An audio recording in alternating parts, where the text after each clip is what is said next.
ছয় দফা দাবিতে রাজধানীর তেজগাঁওয়ে ৭ রাস্তার সড়ক অবরোধ করেছেন পলিটেকনিকের শিক্ষার্থীরা। ১৬ এপ্রিল বুধবার সকাল 10:30টার দিকে ৭ রাস্তা সহ তেজগাঁও ও শিল্পাঞ্চল এলাকার সড়ক অবরোধ করেন তারা।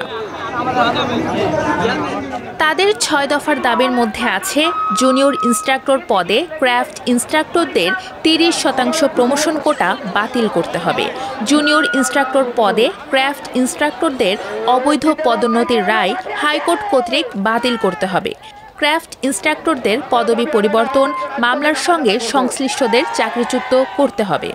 ২০২১ সালে রাতের আধারে নিয়োগপ্রাপ্ত ক্রাফট ইনস্ট্রাক্টরদের নিয়োগ সম্পূর্ণভাবে বাতিল এবং সেই বিতর্কিত নিয়োগ বিধি অবিলম্বে সংশোধন করতে হবে।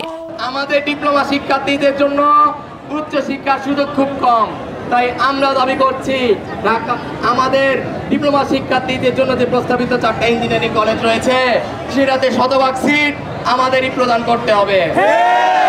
যেহেতু ইঞ্জিনিয়ারিং কলেজগুলোর মেয়াদ অনেক বেশি, তাই সেই ক্ষেত্রে আমরা দাবি করতেছি সেগুলোর কাজ সম্পন্ন হওয়ার আগেই আগামী সেশন থেকে পলিটেকনিক সমূহে অস্থায়ী একাডেমিক কার্যক্রম শুরু করে আমাদের বিএসসি সুযোগ দেওয়া হোক। প্রতি বছর হাজার হাজার স্টুডেন্ট কারিগরি থেকে বের হচ্ছে, সেখানে আমাদের মাত্র একটা ইউনিভার্সিটি, তাও মাত্র 625টা সিট। আমরা হাজার হাজার স্টুডেন্ট তাহলে কোথায় যাব?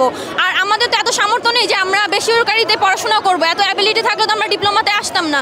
আমরা ডিপ্লোমাতে সাধারণত মধ্যবিত্ত ঘরের ফ্যামিলিরাই এখানে পড়তে আসে, যেহেতু 4 বছর আমরা কারিগরির উপরে ডিপেন্ড করে ভালোভাবে পড়াশোনা করে যাতে 10ম গ্রেডে একটা জব করতে পারি, আমাদের ফ্যামিলি আমাদের দেশটা আমরা সাপোর্ট করতে পারি, সেটাই যদি না হয়।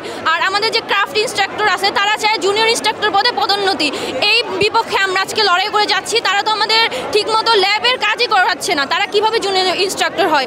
আমাদের 6 দফা দাবি বাস্তবায়নের লক্ষ্যে বাস্তবায়নের পদক্ষেপ সরকার কর্তৃপক্ষ যতক্ষণ পর্যন্ত না আগাবে এবং দ্রুত পদক্ষেপ গ্রহণ না করবে ততক্ষণ পর্যন্ত আমাদের অবস্থান কর্মসূচি স্পষ্ট থাকবে।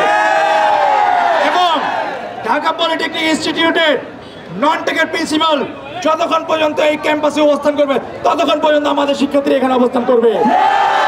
যতক্ষণ না পর্যন্ত ঢাকা পলিটেকনিক এবং মহিলা পলিটেকনিক একজন টেকনিক্যাল প্রিন্সিপাল এই মুহূর্তে প্রেরণ করা হচ্ছে এবং নিয়োগ দেওয়া হচ্ছে, ততক্ষণ পর্যন্ত আমরা এখানে অবস্থান করব।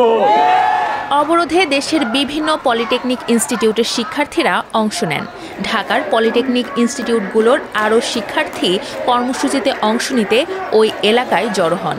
সড়ক অবরোধের ফলে বন্ধ হয়ে যায় ওই সড়কের যান চলাচল, আশেপাশের সড়কে সৃষ্টি হয় যানজট। একই দাবিতে মিরপুরেও সড়ক অবরোধ করেছেন শিক্ষার্থীরা।